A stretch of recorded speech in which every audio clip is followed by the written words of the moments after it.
സംസ്ഥാന മന്ത്രിസഭയിലേക്ക് എത്തുന്ന പുതിയ അംഗങ്ങൾക്ക് മുൻപരിചയം ഉള്ള വകുപ്പുകൾ തന്നെയാകും നൽകുക എന്ന് ഏറെക്കുറെ ഉറപ്പായി. KB ഗണേഷ് കുമാറിന് ഗതാഗതവും കടന്നപ്പള്ളി രാമചന്ദ്രന് തുറമുഖവും. വകുപ്പുകൾ സത്യപ്രതിജ്ഞയ്ക്ക് ശേഷം മുഖ്യമന്ത്രി തീരുമാനിക്കുമെന്നാണ് നേതൃത്വം ഔദ്യോഗികമായി അറിയിക്കുന്നത്. രണ്ടാം പിണറായി സർക്കാർ അധികാരത്തിലേറിയപ്പോൾ തന്നെ ഉറപ്പിച്ചതാണ് 2.5 വർഷത്തിനു ശേഷമുള്ള പുനഃസംഘടന. കാര്യങ്ങൾ മുൻ നിശ്ചയിച്ച പ്രകാരം നടക്കുമ്പോൾ LDFന്റെ കെട്ടുറപ്പിന് തെല്ലും കോട്ടമില്ല. എതിരഭിപ്രായത്തിന്റെ ചെറുകണിക പോലുമില്ല. ഇനി ആകെ ഔദ്യോഗികമായുള്ള പുതിയ മന്ത്രിമാരുടെ വകുപ്പ് പ്രഖ്യാപനം മാത്രം ബാക്കി. അതിലും ആശങ്കയുമില്ല. ആന്റണി രാജു ഒഴിയുന്ന ഗതാഗത വകുപ്പ് ഗണേഷ് കുമാറിന് ലഭിക്കും. അഹമ്മദ് ദേവർകോവിൽ ഒഴിയുന്ന തുറമുഖ വകുപ്പാകും കടന്നപ്പള്ളി രാമചന്ദ്രന് ലഭിക്കുക. രണ്ടുപേരും ഇതേ വകുപ്പുകൾ നേരത്തെ വഹിച്ചു പരിചയമുള്ളവർ.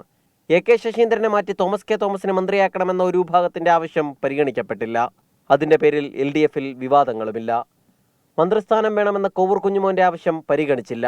പകരം ഉചിതമായ പരിഗണനകൾ നൽകാമെന്ന ഉറപ്പ് നൽകിയിട്ടുണ്ട്. ഈ മാസം 29-ന് വൈകിട്ട് രാജ്ഭവനിലാകും പുതിയ മന്ത്രിമാരുടെ സത്യപ്രതിജ്ഞ. ഗണേഷ് കുമാറിനെ മന്ത്രിസഭയിൽ ഉൾപ്പെടുത്തുന്ന തീരുമാനത്തിൽ പ്രതിഷേധിച്ച് സത്യപ്രതിജ്ഞാ ചടങ്ങ് പ്രതിപക്ഷം ബഹിഷ്കരിക്കും.